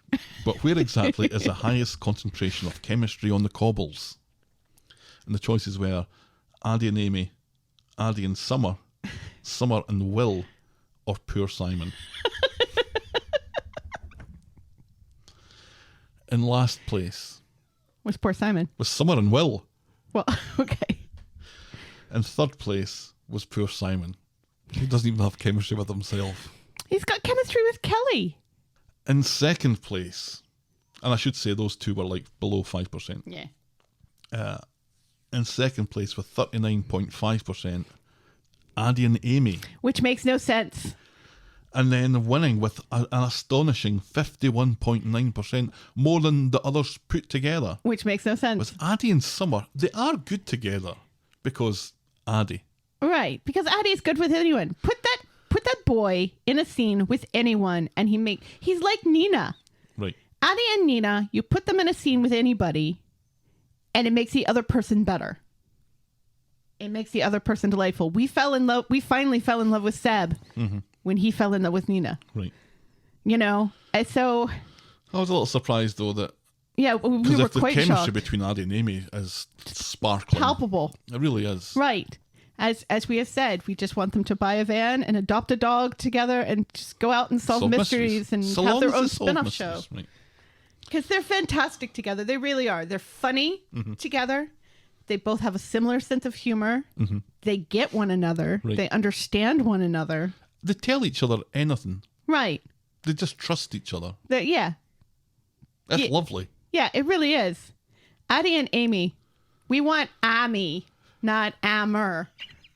That's what we want. We want Amy, not Amer. Have we made the coasters for that yet? If not, I think we might have to suggest something else. Amdy. Amy. A-A-M-Y. Oh, Amy. I get it. And then Amer. A-A-M-M-E-R. Thank you for spelling it, but I did work it out. Anyway. Yeah, it's just shocking to me that people seem to think... Because, I mean, I guess they were kind of cute together. They were. Him and Summer. But, like you said, he'd be cute with anybody. And he was cuter, with Amy. he really was. He was. So, and you're wrong. yes. More than half of the people who Right. could be bothered to respond to that. You think they were all people employed by Coronation Street? I don't know. Our penultimate storyline this morning is 24 Carat Community. On Friday at Roy's Rolls, Nina is waiting on her meeting with Lauren, her witness liaison officer, and she is nervous as fuck. Lauren comes in though, and she's nice. She asks Nina how she's doing, and that is enough to make Nina break down. Later, Nina's drained from her meeting, and she and Roy chat about her dad's apple tree, which gets them all melancholy about, the metaphor of planting things that continue to live after somebody's died and all that sort of stuff. And Billy, who'd been hanging about like a bad smell in the background, announces that one of the people that he's supposed to be pastor of has a community vegetable plot, and they have events based around that as a community. Yes. So they'll have like cook-offs and things like that together. Right. And this gets Nina's brain a ticking over. Yay. So Nina goes to speak with Abby about the community vegetable plot. A passing Debbie thinks it's an amazing idea, but Abby looks unimpressed but still supportive. I'll keep you in the loop, says Nina. No need, says Abby. And Debbie twigs this, and we learn that Abby could not give a solitary fuck about community carrots. No. Back at Roy's Rolls, Ed is listening in on Nina and Roy's discussions about this, because apparently they would have to get planning permission from the council. To put it in front of the hospital, yeah. He offers up the land next to his builder's yard for their project, and Nina is blown away by the generosity, and Ed will even build the raised beds. He was a fan of Seb. Right. The two of them got on really, really well. They liked each other. And if He used to make fun of his ponytail. which I can see. Which, maybe now is not the time to remember that, Ed, considering that was what made Nina mad that one time at Seb. Right. So, yeah, I don't know, I think this is us It was getting... nice that they remembered, though, that Seb used to work for Ed. So we're going to have a community garden and a community vegetable plot? Mm-hmm. Competing community places? No. They don't compete. You can have more than one community place. And didn't they used to plant vegetables in the community garden? Because that was where Tim's Right. had Fucked broad over beans. Brian. Mm-hmm. Yeah. There's Oh. not really an awful lot of room, though, there for a raised bed and everything. And this is nice because it gives Nina a project that she can do that will be in Seb's memory and will also give her something to do with her hands and stuff and be creative with. Yeah, because she's already sketched out how it's going to look and stuff. So Right, yeah. she loves that kind of thing. And this is us all just getting back in and remembering all this stuff ahead of the court case stuff. and trial Yeah. that must be coming up. It's sad that Abby is just, Right. yeah. Our last storyline today is we need to talk about hope. Thank you for that. You're welcome. On Friday, Ty builds a new cot This is last Friday, very quickly. Ty builds a new cot in the living room, not realising it's too big now to fit in the bedroom. And meanwhile, Fizz has another date with Phil in Speed Daal again. He doesn't like spicy food and he seems to fucking live in Speed Daal. And she's thinking of backing out when Hope comes in and announces that she hates Ruby and she hates the new baby. She remains unconvinced that she means anything in anybody's life these days. Right, and Ruby has uncharacteristically been giving her a hard time about not being Ty's biological daughter. And it's like, that doesn't sound like something Ruby would do at all. No, Ruby dresses up as a lion and goes roar. That's what Ruby does. Ty has the baby, Fizz has Phil. And later, when Hope is with Ty and Alina, she finds out that the baby is eventually going to get her in Ruby's room at the flat, and Hope is not about to let that go without a fight. Fizz meets with Phil, but tells him that the timing's not right for them. And later, Ty sees Fizz on the street and asks about the missing teddy, but Fizz hasn't seen it either. Fizz tells him about Phil, and Ty can barely hide his glee. And in the backyard, Hope has the missing teddy, and she rips its head right off. Came off a bit easy, I thought. Do you think Fizz breaking up with Phil, who was great, you know, and has traveled the world and knows what a Komodo dragon is, or a monitor lizard. When she broke up with him, I was like, this means she's getting back with Tyrone, doesn't it? Kind of feels that way, doesn't it? No, I don't think, not necessarily. And I don't think we've seen the last of him. I hope I haven't seen the last of him. not, because he's great. Yeah, I liked him. Yeah, and I need to see him outside of Speed Daal every now and again, though. And he was good for Fizz. Yep. He made her laugh. He was interesting, and he was interested in her. Correct. On to this week then, on Monday, what a lovely start to the week as Alina and Tyrone tell Emma to find somewhere else to live. Yeah, fuck you, you two. What the fuck? This is Emma's house. Right. This is Emma's house. Emma invited Alina to move in, and then Alina just kind of squished Tyrone in without really talking to Emma. Yep. And Emma just had to get used to it. And now they're pushing her out of her own flat, and she's being such a doormat. And it just made me so angry that they would have the gall to say, oh, well, you know, we're going to need more room with the baby. And Emma's just like, fine, I'll move out of my own flat. And move in with Curtis, who I barely know and may die. And might be dead right now, for all I know. My name is on this place. Ty suggests... That made me so angry. Oh, me too. That made me so angry. Ty suggests a night out. It made me hate Tyrone even more. He suggests a night out to celebrate buying the flat, which is a thing again. So Ty goes to pick up Hope, who is in no mood to go with her dad until she catches wind that Hope and Ruby will be getting Emma's room at Tyrone and Alina's now, and Alina's going to do it with LED lights, whatever that means. Hope rushes out to the gunnel and retrieves a destroyed teddy, but then thinks, nah, it's too fucked, and throws it back into the trash again. She comes back in with Emily Brontësaurus that she wants to give as a gift to the new baby, saying as something happened to the teddy. Well, since silly Daddy lost that teddy bear, you can have Emily Brontësaurus, which is a fantastic name for a Brontësaurus, by the way. Who gave it that name? Because Tyrone's never didn't. heard of Emily Bronte, and I don't know that Fizz would have either. Evelyn? Did Hope do it herself? I don't know. Well, if you're sure, says Ty, and he's so chuffed he pees himself a wee bit. At the factory, Sarah and Fizz are comparing notes about shitty men when Alina comes over to interrupt, complaining about a stomach pain she's been experiencing for a couple of hours. She asks for time off, but Fizz suggests that she goes to the hospital just to be safe. Outside Roy's Rolls, Ty's talking Kirk into attending his night out with Alina when Fizz comes along to explain what happened to her. Ty rushes off, and Hope, who had been promised a milkshake, is mightily pissed off again. At the hospital, though, the baby is fine. Tyrone assumes it's a boy because of its heartbeat being so strong, but when scolded, admits to being an equal opportunities dad. The technician is even able to confirm the sex if they'd like to know. Ty and Hope finally get to the flat, and she presents Alina with Emily Brontësaurus.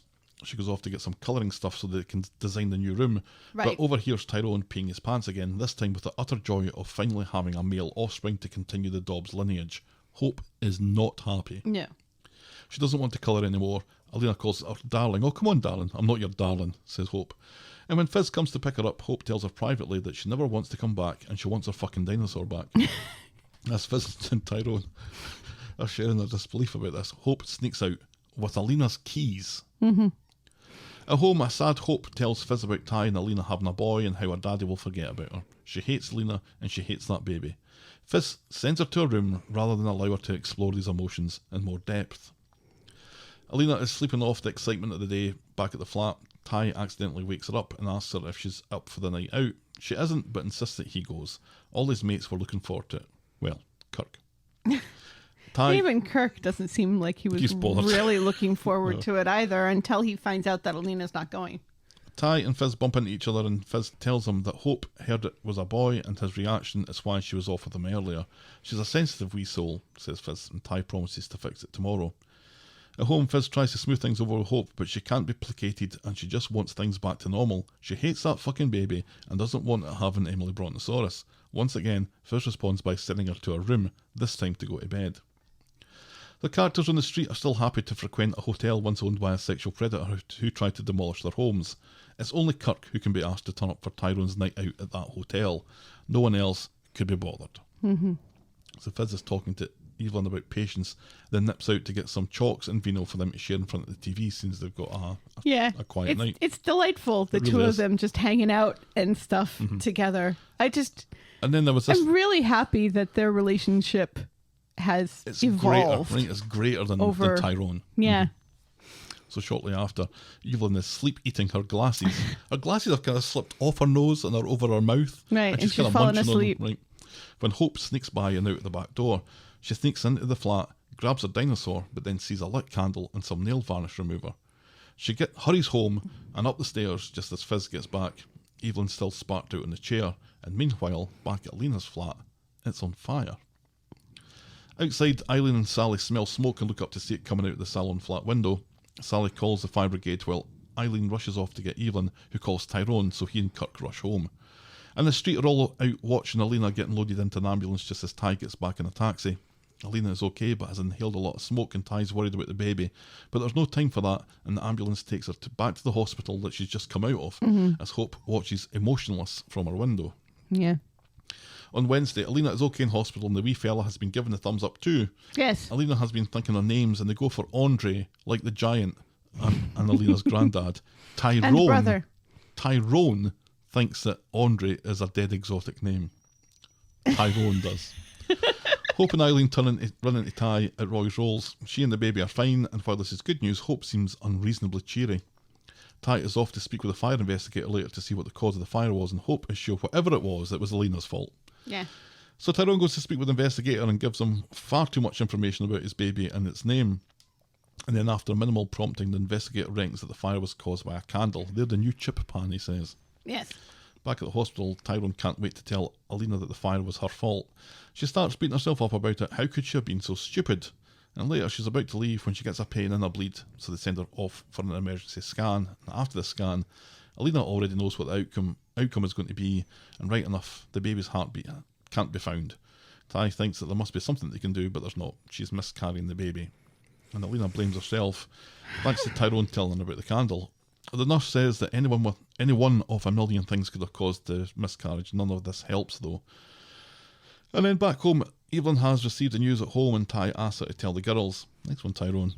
The girls are typically nonplussed by the news, and Hope only becomes more animated when she learns that this does not mean Ty will be moving back home. Right. Evelyn and Hope wander by the flat. Hope, oddly worried about the amount of police that seem to be there, insisting that it was definitely Alina's candle what done it. And then Evelyn becomes suspicious of Hope and the questions about the trouble somebody would be in for causing the fire. Alina's finding it hard to leave the hospital and go back home, now thinking that they're being punished for their affair. Ty has made arrangements to stay at the Rovers until the flat has been sorted, despite Alina saying that she can't go back there.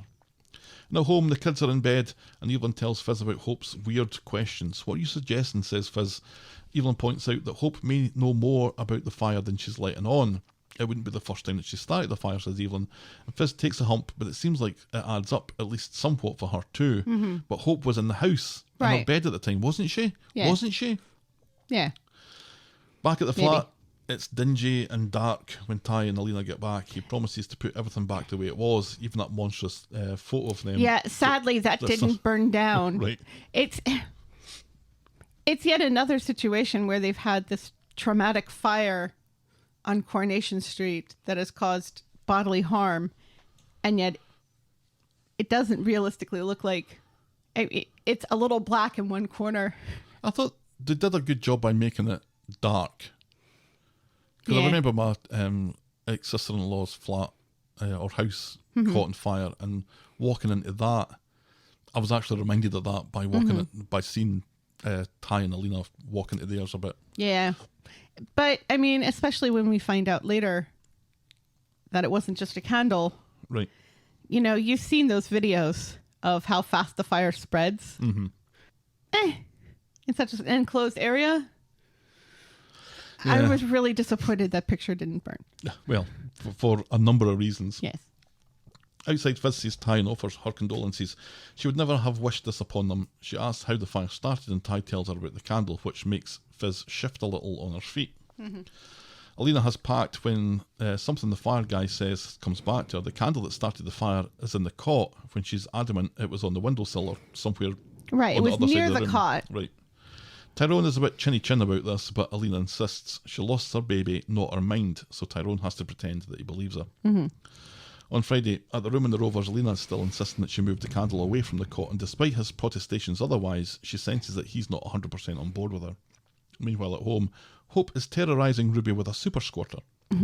Fizz is insisting to Evelyn that Hope had nothing to do with the fire because apparently it was a candle, and Evelyn can't hide her relief. Fizz secretly, she's the one that isn't convinced now. Yeah. Back in the flat, Alina is angry that Tyrone isn't angry. In comes PC Not Tinker asking for a chat. Alina quickly points out her candle theory, and PC Not Tinker explains that an accelerant was used in the fire, it turns out, meaning this was deliberate. Yeah. This, he says, is arson. Yes. You're arsing around. Quit it. Ho-ha. Thank you very much. Tyrone and Alina explain who had access to the flat, Tyrone limiting it to Emma and Debbie. And Fizz bumps into Tyrone and learns that the fire was deliberate. Fizz looks like she's about to vomit, and she rushes away suspiciously. Back in the flat, a frantic Alina is going through boxes looking for the keys that have a scanned photo on it. That she's only just now realized are missing, even though it was like 2 days ago. Well, she was in the hospital and then she was in the Rovers. Right, but you'd think that she would have realized her keys were missing before then. Well, she realises now, and then she puts two and two together. There was no break-in. Someone stole her keys and caused the fire, and she reckons that she knows who it was. Fizz. Yeah, she immediately goes to Fizz. Which really doesn't make sense. No, none at all.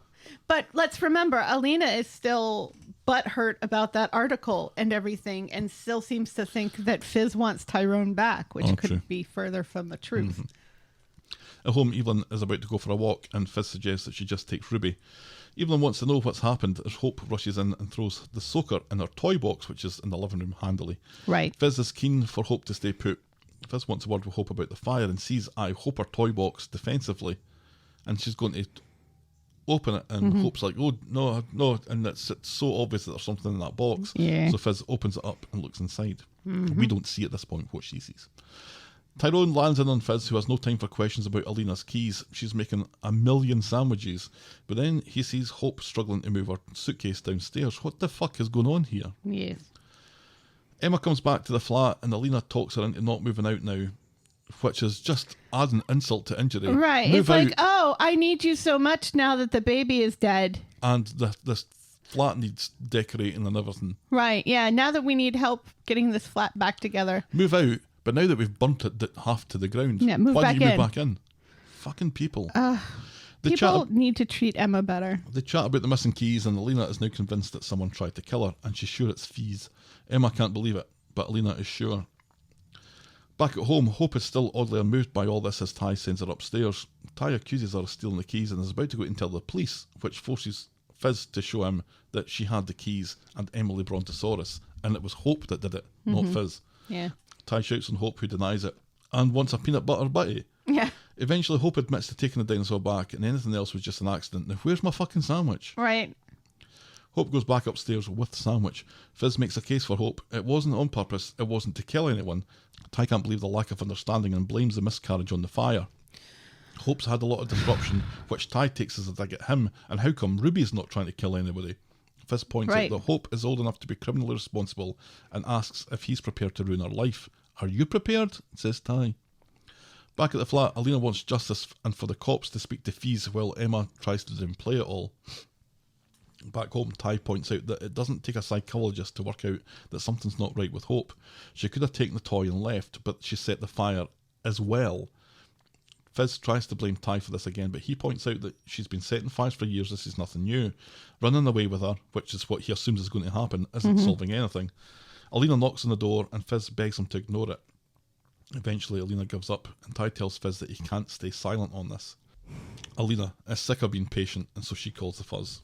And PC Tinker arrives at the flat to get Alina's statement. All of a sudden, it's not the arson investigator who's there, it's Craig. Right. Why? She can't be sure that Fizz is behind all this, but no one else has a motive. She's lost her baby, she wants justice, and PC Tinker guarantees results. Ugh. Fuck's sake. Hope is so upset by all this, she wolfed down her sandwich in one go. Fizz and Ty continue their discussion. Fizz would take the rap before Hope, which would leave him with Hope and Ruby to look after. And then he twigs, finally. Wait a second, you were going to take off with Hope, but you were going to leave Ruby behind. Right. So... And she tries to say, oh no, but I come back for her. Right, yeah, and Evelyn is here, and you're here. She Poor says Ruby. that Ruby is a chip off Tyrone's block, but Hope is John Stape, and if this gets out, Hope will be taken away, and Fizz can't let that happen. PC Tinker's now banging on Fizz's door when Evelyn comes along.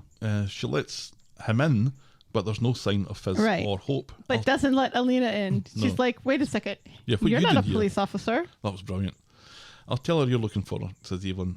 Meanwhile, Fizz and Hope are practically sprinting to the tram station. Hope is curious to know why. We're off for an adventure. Doesn't this sound like fun? Says a tearful Fizz. Back at the house, Tyrone comes back from a supposed job and wonders why there's police outside Fizz's house. He has no idea where Fizz is, hasn't seen her in ages, hasn't spoken to her, and he goes back to work, leaving Alina, hands on hips, outside Fizz's house. And that's how we end this week's episodes. I'm surprised he didn't say, oh, by the way, I found your keys. Yeah. They will either be permanently lost or will come up hidden down the couch or inconveniently, something. Right.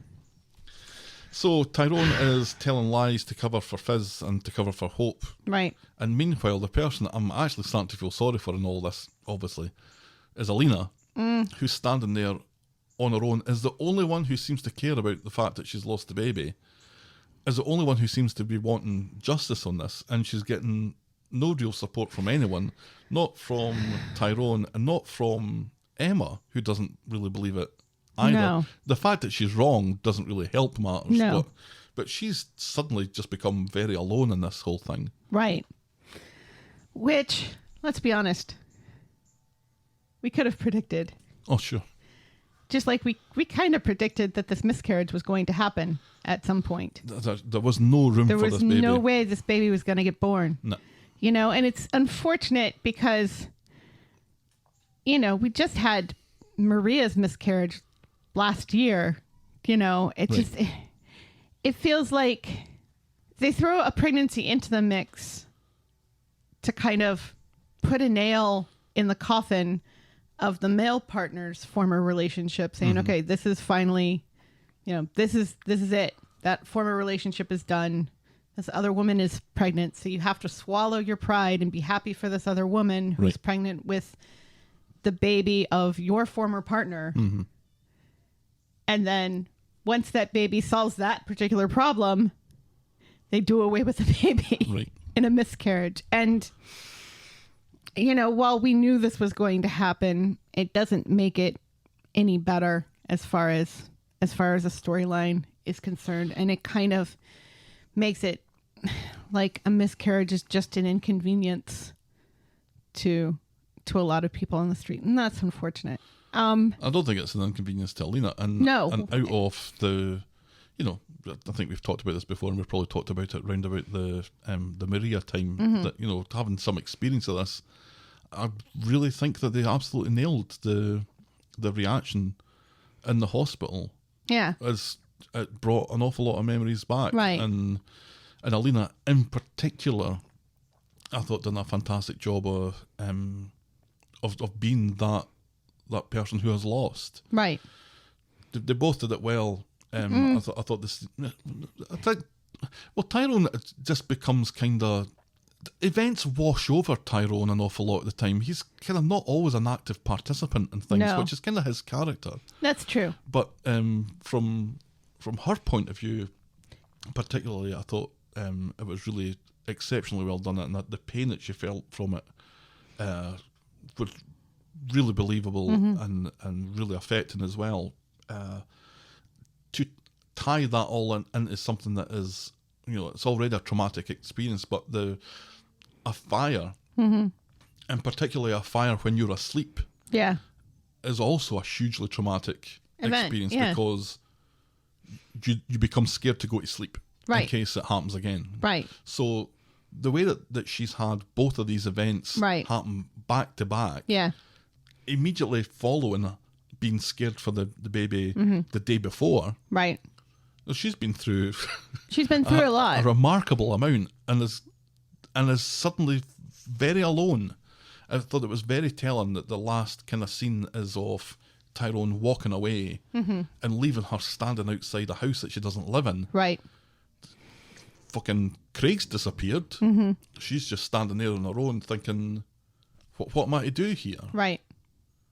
Yeah. I thought that was kind of heartbreaking. It was heartbreaking, but the way everybody's gaslighting her about this is really unfortunate. And, it does.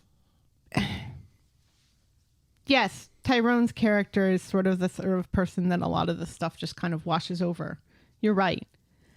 But still, it doesn't seem to affect him the way I imagine your situation affected you.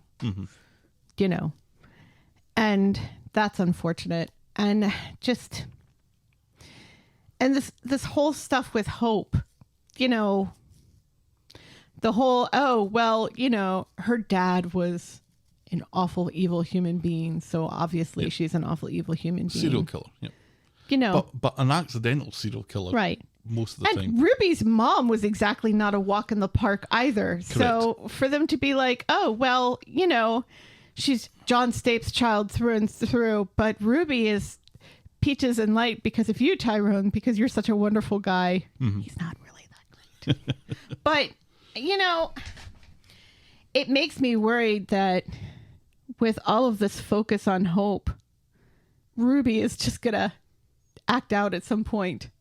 Because she has to, doesn't she? There has to be a reaction, Just to get some sort of reaction from her family who seems so focused on Hope. And while I love Hope's deviousness and everything, I feel for that kid as well because, she went in there, she started that fire, but she didn't know Alina was there. She thought Alina was gone. Right, and that's important to note that this wasn't like attempted murder or anything. No, she was trying to burn down that cot because that cot represents the fact that things are changing. Yep.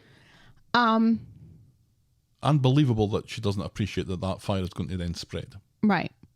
And that fire might, which is kind of shocking because the last time she lit a fire, it spread a lot faster. Remember? And then she got saved by what's his name, who's not on the show anymore. Oh, yeah. The doctor. Yeah. Ryan's brother. Who's not really his brother. The Joker. Yeah. Went on to make movies with The Rock. We're not doing very well for remembering people's We're really names not. But anyway, Allie. Yes, thank you. Wow. I'm exhausted now. I am too. So, yeah, I feel for Alina, but I also feel for Hope. I thought it was a strange thing to then, because, as we said, Hope did not start this fire with the intent to kill anyone or to cause a miscarriage, because she's still a child. Right. The concept of a miscarriage. And I thought the miscarriage juxtaposition with the fire was a bit odd. I thought it was a bit odd that, she's feeling pain, so she goes to the hospital, but it's fine. Everything's good. She's in this fire, so she's rushed to the hospital, and everything's good with the baby, and it's only when she's walking out the door that all of a sudden she starts to miscarry. See, that's why I think that the fire is a complete red herring. It's absolutely a red, yeah. Because not my experience, but the circumstances that I was involved in was there were several trips to the hospital. Right. And really, the first trip to the hospital that we didn't know at the time was, this isn't going well. Right. And you don't know that at the time. And sometimes it turns round and it becomes fine, I guess. Yeah. But the first time that she went, the time from when she left the factory, is really the sign that this isn't great. Yeah. Things are not. Right. It's not working out well. Yeah. I mean, for Pete's sake, I was put on bed rest in the hospital for a month because we thought we were going to lose Benny. Right. Because his heart kept decelerating. So these things don't tend to happen in a vacuum. Right. So I thought it was very odd that they kept saying, "Oh no, the baby's fine. Oh no, the baby's fine." And then all of a sudden the baby's not fine. Because at that point, as far as they know, it is. But, But I think they know. And I think Alina probably knew it. Yeah. That there was something not right. But you hope. You know. Yeah. But it seems like even the doctors were kind of gaslighting her a little bit, insisting that everything was fine. Mm-hmm. You know, it was just very odd. And then Hope, once she finds out that the baby is dead, and thinking that means that Tyrone's going to move back home, and then getting upset that Tyrone's not going to be moving back home, that makes it seem like she had this devious plan all along, right, to kill the baby so that she could get her daddy back. Her reaction was fucked up. Yeah. All she cares about is her sandwich. Right. It was. It's pushing her towards. It's pushing her a little bit further. I mean, we like the fact that she's devious and she's kind of evil in some situations, but right, the way that they're pushing her, it's very Children of the Corn, isn't it? It's stark. I was really uncomfortable when she was asking for the sandwich and going on about the sandwich, when she maybe didn't plan for this to happen, but she knows it did happen. Right. And she knows it was her fault. Right. But she really doesn't seem to care. And there's no remorse at all. Right. And you'd think that there would be at least a little bit of remorse, because this wasn't her. She was just trying to burn down that cot. Mm-hmm. She wasn't trying to hurt anybody. I don't know. What does this mean for this? I mean, we have had children in the past on Coronation Street be really, really, really awful children. Not this bad, I don't think. And then grow up to be David. Right. So. Right. Well, yeah. Anyway, let's wrap this one up because we've been going on for a while. Yes, it's been a longer one. So that was the week that was Coronation Street. What was your moment of the week? Paul telling Billy that he's not good enough for him. That was really the moment of last week. Right, but we're including it with this week, aren't we? No, I think we should make it this week. No, because that was so good. Paul saying, "I'm better than you" to Billy. That was great. Nah, I think we need to make it this week because it's not moment of the week in a few days. It's a moment of the week. In which case, it's one of two things. Boo. It's either Izzy or it's Alina. It's not Dev putting his cappuccino down.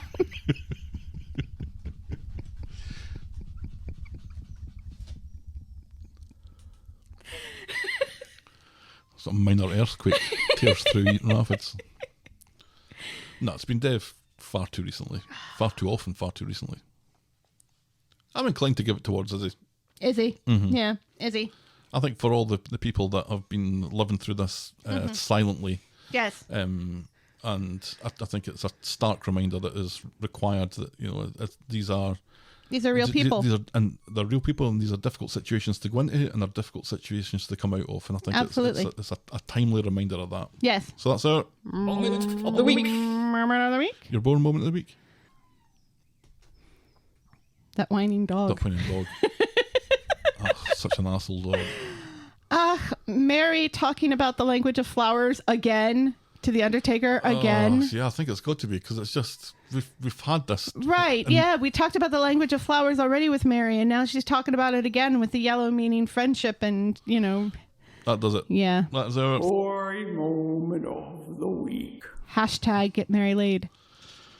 Shall we wrap this one up then? Yes, please.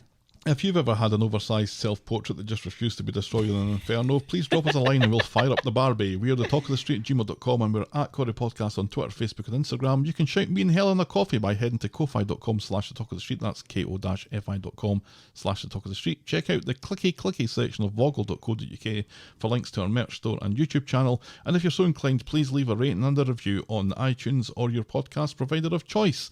Thanks for making it to the end of another episode, and we will be back next week with more Talk of the Street. Talk of the Street. Cheerio. Bye.